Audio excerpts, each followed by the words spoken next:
I remember my father saying to me, I must have been near 50 years old, and he said, Jim, you've got an awful lot of experience in this field. When are you going to start making some money?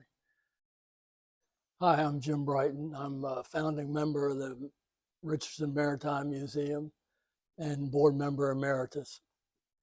And how and when did you become a boat builder? That I remember explicitly.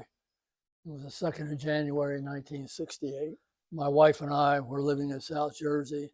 I was working for the Boeing Aircraft Corporation out of Philadelphia at the time, and her mother got sick and they needed somebody to take care of her. We didn't have any children, so I decided to take a leave of absence. We moved down here to do that. And so you came to Cambridge, Maryland, and you met Captain Jim Richardson at some point. Well, I mean, I dated his daughter in high school, so I knew the family. So for people who don't know James B. Richardson, tell us who he is and what his reputation is. I mean, he's been described as a master shipwright, right? Yeah, Jim comes from a long line of shipbuilders. They came out of France, went into England. They were Huguenots. They fought for the king and they were deeded land over here in the 1660s. That's how his family got here. And what's his reputation here in the Chesapeake Bay? Well, Jim's reputation actually extended well beyond that. I mean, he's had boats. We had people calling from New Zealand, Australia, all over the world who were interested in building skipjacks. And Jim did a lot of work for the Smithsonian and Howard Chappell. So he had quite a good reputation. And so you had a family connection, but was there something about boats and the water that attracted you or that drew you here to Cambridge? Not at all. I mean, I came, when my wife came down, essentially to take care of her mother, and like I wasn't sure what I was going to do, but I was pretty sure I could find a job to support myself. And her father suggested that I come to work in the boatyard. So I accepted that. You were just looking for work. Well, yeah, I needed some way to support myself while we were down here taking care of her mother. Was there any transference from the work you did at Boeing to working with boats? Are there any similarities? I mean, not really. We were working on helicopters up there. So you were an apprentice then to James B. Richardson. Well, yeah, they essentially said, yeah, you can come to work for us and we'll teach you how to do this. Although they also said that at my age, I probably couldn't catch on. How old were you then? I was 21. So did you catch on? I like to think so. So he taught you a lot. Well, Bob, there was a small crew, Bobby Ruark, Odie Wilcox, and there were Calvert Parks and Jim, and they all took a hand in it. Did you come to enjoy the work, or was it just a job for you? It started out as just a job. I mean, they had a pretty good time with me. You got to remember that these men all started in the trades when they were teenagers, and from the standpoint of the way we look at it today, they weren't educated men. And, they had this kid working for them who was 21 years old, been to college. Like I said, they had a pretty good time with me for a while. And to give you an idea, just when I first went to work, they were building a 38-foot workboat out of white cedar. Yeah.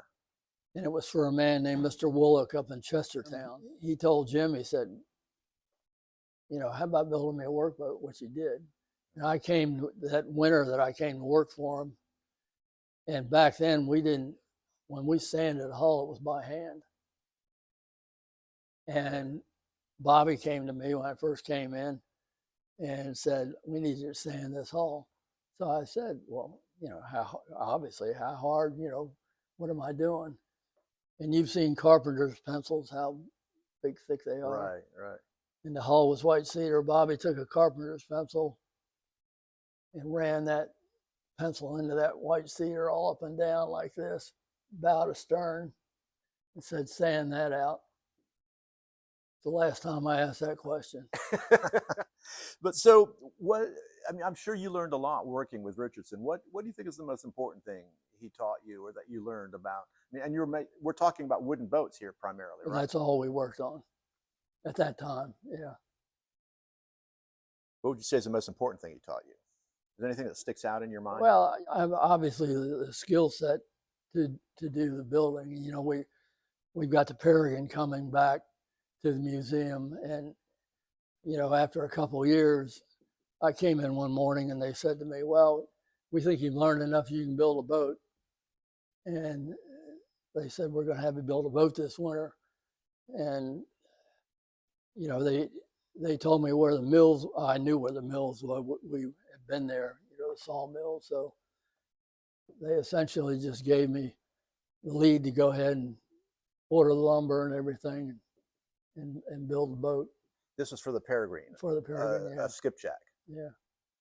Tell us about the Peregrine.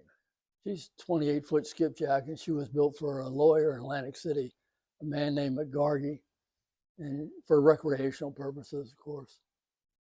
And what year would that have been? Early 70s. And this was your first solo project. Right. Were they looking over your shoulder? Did you feel nervous? Yeah. Well, part of that process was I wasn't necessarily nervous, but I knew they would, you know, they would let me work all day on something and figure something out on my own. And then the next morning, one of them would come by and say, "Well, let me show you something, Jim, and teach me how I could have done it maybe in 2 hours instead of 8." Right. So now that was like some 50 years ago or more. Right. And now the Peregrine apparently is coming back to the Richardson Right. Maritime Museum for a retrofit or for a rebuild, or what is it going to be? She'll probably be, I haven't seen her. I've seen photographs of her, and probably we'll have to look at her and see what she needs. The only thing left over that's probably original is the hull. The house, from the photographs, the house and the spars look a little bit different, but the basic structure of the boat's still the same. How does it feel to be getting a boat that you worked on more than 50 years ago coming back to you now full circle? And I have mixed emotions about it, but yeah, we'll see when it gets here. I'm wondering, people who build boats, do you develop a bond and attachment to the boat, and so to the point where like you're tracking its fate? You know, boats go out into the sea, and some live long lives, some sink, some just are left to fall into decrepitude. Once they leave the shop, I mean, a lot of the boats we built, we took care of over the years, but you know, you're always curious about, you know, what happens to them or what have you, but there's not a great emotional attachment. You've been involved in a lot of boat projects over Right. the course of your life since you came down to Cambridge. And is there any favorite one that you're most proud of? I think when we built the Dove for the state of Maryland, that's probably the one that I enjoyed the most. And, For the uninitiated, tell us about well, the Dove. the Dove is a replica of the first vessel that brought settlers over to Maryland. And it was designed by Bill Baker, who was a naval architect who was a professor at MIT. And what category of boat? What is the Dove? I mean, it's an old wooden ship from the 18th century. Yeah, but right? she would be very similar. What she would have done the same thing that a lot of the, you know, trucks today would do. She would have been a vessel for hauling goods, you know, back and forth. It was built in about the 1660s, right around in there. So it's a 17th century ship. Yeah. Yeah. You also worked on the Constellation, didn't you? Yeah, we Baltimore? did. We just did spars for her, bowsprit, and some yards, and bowsprit was the largest thing we did. And the Constellation is the last sail-only naval ship in well, there's the Constitution in Boston. There's 2 of them. Right. But I believe, wasn't the Constellation the last one that was actually used? She was. Yeah. And so you did spar work. Was that in Baltimore? No, we did that here. Oh, so the Constellation was down here? No. We had the timber brought here. We chopped the spars here, and then they were taken up to Baltimore. Okay. And then I understand you were also a consultant on a project to rebuild the FEM Morrissey, a schooner in Cape Verde, Africa. Right. Yeah. Did that require travel to Africa? Yeah, I had to go over to Cape Verde. Tell us a little about that. That was the Cape Verdean government wanted to present her to the Cape Verdean community in Rhode Island that had immigrated there, because she was used. She brought a lot of immigrants here, and she was named the Ernestina at that time. But when she was a Morrissey, she did a lot of Arctic exploration, and they wanted to restore and present her. And how did they find you? I mean, how did you end up getting connected to that project? I'd worked on the Gazella Primero up in Baltimore and a few other ships at the Philadelphia Maritime Museum. And the Gazella Primero is a barkentine Right. that's up at the Philadelphia Maritime Museum. Right. That was an overhaul. Yeah, we re-rigged her, replaced some of the spars, did some work on the hull. We did that down in Norfolk. And then you also worked on the Mayflower, or I mean, the Mayflower A replica not of the Mayflower. Yeah, a replica of the Mayflower years ago. What did that involve? Pretty much the same thing. We replaced some of the spars, a little bit of the rigging, and she was in pretty rough shape. What with these old wooden sailing ships? What's the first thing to go? I mean, it sounds like you did a lot of spar work. I mean, is that the weak spot in an old sailing ship? It's usually something in the hull, but you know, money is really a problem for these vessels, and generally they get let go until something becomes major. Yeah. And then, and after that, it just one thing leads to another. Is there a generation coming up behind you that's going to learn how to work on wooden ships, or are they just going to just fade into history? There's a group coming behind it. It's not as large as it used to be, but there's some good shipwrights and riggers that are around. And there's fewer projects now than there were back then. Why is that? Is it, the expense, or? It's the expense. I mean, a lot of them have been lost. They just didn't have. I mean, even the federal government, they had quite a fleet out in San Francisco, and most of those boats are in sad shape. Over the years, did you develop an attachment specifically to wooden ships as opposed to modern fiberglass or steel ships? Well, to be blunt about it, by the time I finished my apprenticeship, what I knew was obsolete from the standpoint of what was going on commercially.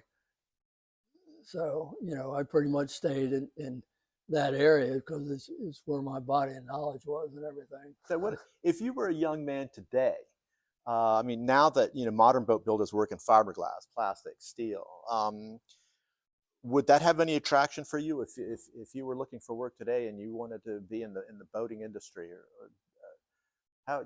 I mean, is there any of the same romance or allure to modern shipbuilding?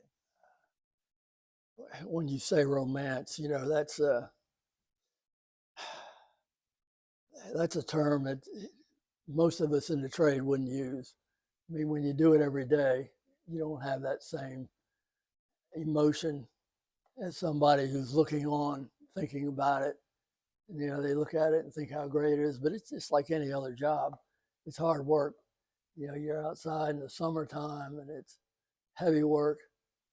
It's enjoyable, but to answer your question today, if that was available, it's more of a lifestyle than anything else. You've got to want to do that. And for the rest of us who don't work in boat building every day, there is this kind of romance and allure to old wooden sailing ships.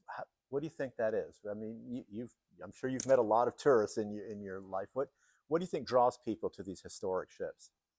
I think it's the very fact that of the time period that they represent. And we all look back at that, and like anything else in our lives, what do we remember? We remember the good things. You worried that the skill will be lost? I don't think it will be, but I think it'll be very few people that have it and continue the trades. Thank you for talking to us, Mr. Brighton. You're certainly welcome. All right.